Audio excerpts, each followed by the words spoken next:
Welcome to Sweet Tea Channeling. I'm Debbie Pokornik, and with me is my soul sister and our gifted channeler, Susan Hoskins. We're recording this video on April 9th, 2024, one day after the solar eclipse in Aries. There was a Chiron Cazimi, we're in Mercury retrograde, and we're heading into a Mercury Cazimi. All of this to say, there is a lot going on in the skies. And since it is always as above, so below, we know that this is a powerful time for us and a wonderful time to do a new sweet tea channeling.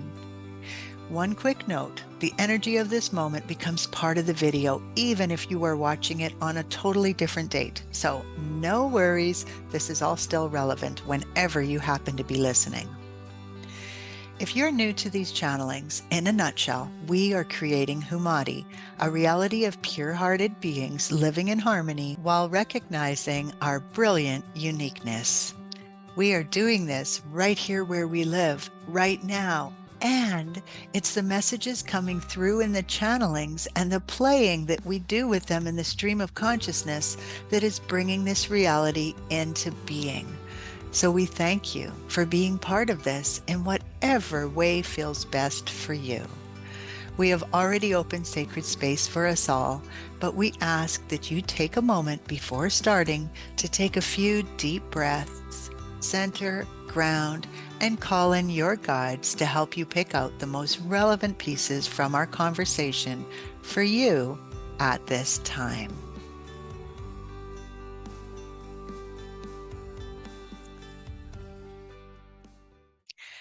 Christopher, how might the energies of this time help us to live in Hoomadhi?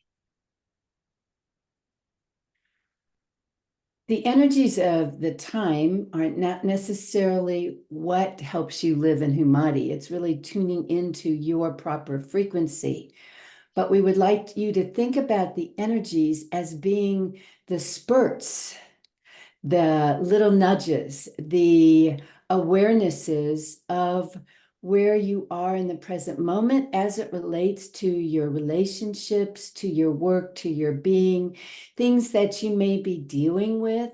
And it is important to clear whatever is not serving your highest purpose so that you can more easily tune into the frequencies of Hoomadhi. And we would suggest laughter. We would suggest fun, because sometimes when the energies feel, shall we say, thick, you become concerned that, oh my gosh, something is happening, or it's not going well, or I have to deal with this. And we would like you to be aware with those times to rather relax, enjoy, play, go with the flow. And as things come up in your personal life to deal with, understand that the energies are like opening, parting the clouds for you to see with greater awareness, things that perhaps you might want to deal with, look at, release, go with, that just help you clear anything that does not serve you in tuning into a higher frequency. Does that help? Yes, it does help. Oftentimes, the astrology, like for example, Mercury retrograde, can make us all feel a little bit concerned about computers breaking down, communication breakdown, and all of that. And I feel like you've just explained some of it, but could you give us a little bit more?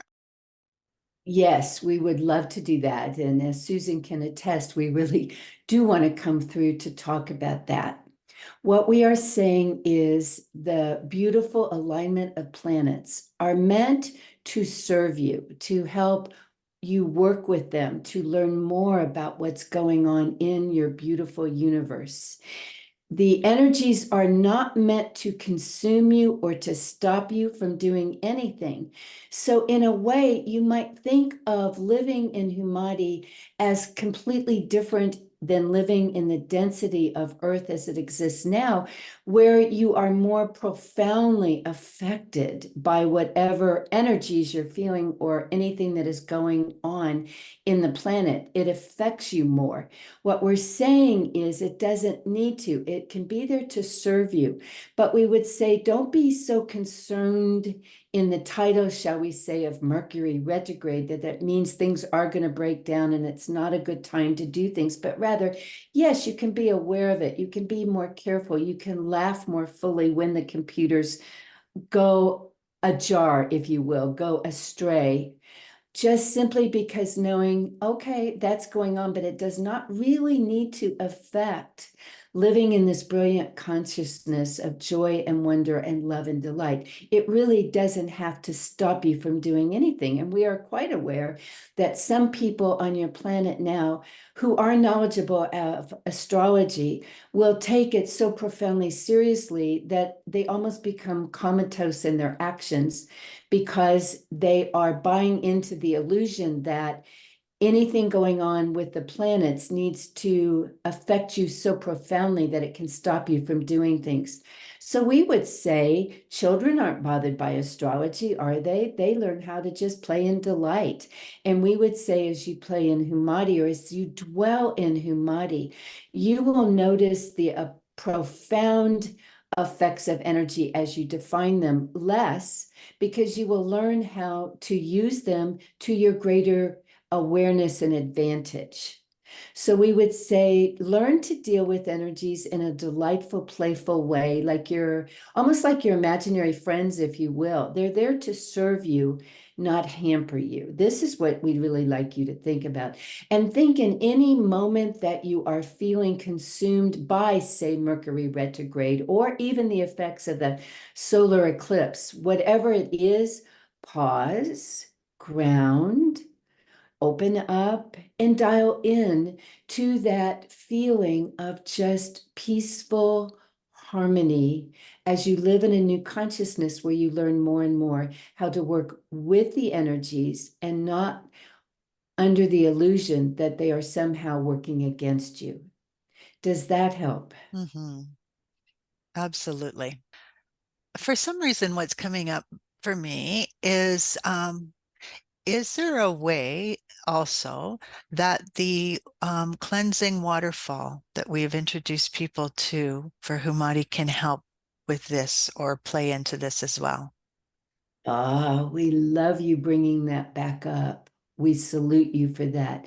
Yes, yes, and yes. Whenever you're feeling overwhelmed by anything, it is so good just to remember that beautiful cleansing waterfall of love, light, and pure divine essence, and see yourself walking into it and being thoroughly cleansed by it, so that you're not clinging to the illusions of the energies. We salute people that educate you about astrology because it is important. It does. We're all one. So whatever is happening in the planets does affect you because you are one with the planets and we are one with all. But whenever it feels heavy, or whenever you feel like you're being affected by even the illusions of what you think you know about all this, it is so refreshing to remember the cleansing waters. Just see yourself walking through the love, the delight, the energy, and being cleansed of any residue that does not serve you, that is not going into your heart to help you open up more. And we love that. So whatever technique you find to do that, to be aware of that, to cleanse it off, to remove any density, it can only serve you to help you dial in and to work more with being one with all that is. And doesn't that make perfect sense that when you are in your awareness of being one with all that is, including the planets, the stars, the moons, the suns, all beings everywhere, that you would learn how to work with even the subtlest of energies to serve you in gaining more knowledge about who you are, your place in the cosmos, what you have to share with the cosmos. And remember that all of this exists right within you, within your own heart. So, of course, learn to flow with all energies everywhere that serve and uplift you. That is what we would like you to do and what we would like you to know. We love being with you today as always. We appreciate your questions and your awareness of coming back to the cleansing waters, because this is such a wonderful way to cleanse all residue, all density, all negativity, all illusions off of your pure, sweet spirit and your open heart to dial in to live more fully and always in Hoomadhi. So with that, we will let it be so, and so it is. Nice. Yeah, that felt really good. And I wish you could have seen them smiling when you brought up the cleansing waters, because that was perfect. You were absolutely being divinely guided in that moment to do that, because it was showing a wonderful way just to go, okay, I am aware within my own body, like yesterday after the solar eclipse. And I wish I would have thought of that, to simply sit down and wash all that away, or ask that it serve me to my highest good, instead of just feeling wobbly like, gosh, I hope I can stay upright. Yes. Isn't that interesting? Because we do tend to go, okay, like I can handle this, but how soon till it passes? Oh, yeah, absolutely. Rather than living in it in that moment and saying, how do I embrace this in this moment? Right. What's it Yeah. showing me? What's it and I guess what it was showing me yesterday was just how profoundly we are one with what's going on all around us. And that's what I felt so keenly with the eclipse, is how people were coming together, and they put the glasses on and they saw it and they were like, oh, the universe is so magnificent. Look at this happening. And when we dwell in Hoomadhi and we dwell in our words, we go, well, yeah, like, right, we know that. It's like, Yeah. it's amazing. I want to know more. I want to live it every day, not just once every so many years when you get startled awake, to go really notice it. Yes. Well, and isn't that an interesting little connection to abundance? Because this energy, all this stuff that's going on is so incredibly abundant. And yet we tend to look at it and even value it for scarcity. So they'll say this particular solar eclipse is one in whatever, we only have it every so many, what, 28 years or whatever the heck it is. And we are always looking at scarcity to make something special, right? Oh, But in truth, there's so much abundance. I mean, there's always something. man, that is so perfect. Thank you for that awareness, because my viewing of the eclipse occurred at a car wash yesterday, when I didn't have glasses, and I saw a lady who had the eclipse glasses. And I said, did you see it? Is it neat? And she said, oh, yeah, you want to look? And so I did look, and that started us into this whole amazing conversation about, why is there so much negativity and division and fear in the world when we have so much? Why aren't we aware of how much abundance we really have? So that ties in beautifully to this little conversation at the car wash about abundance Nice. is all around us. Yeah. Yes, yes. And certainly the skies have been providing a lot of abundant things to look at, Yeah. talk And about.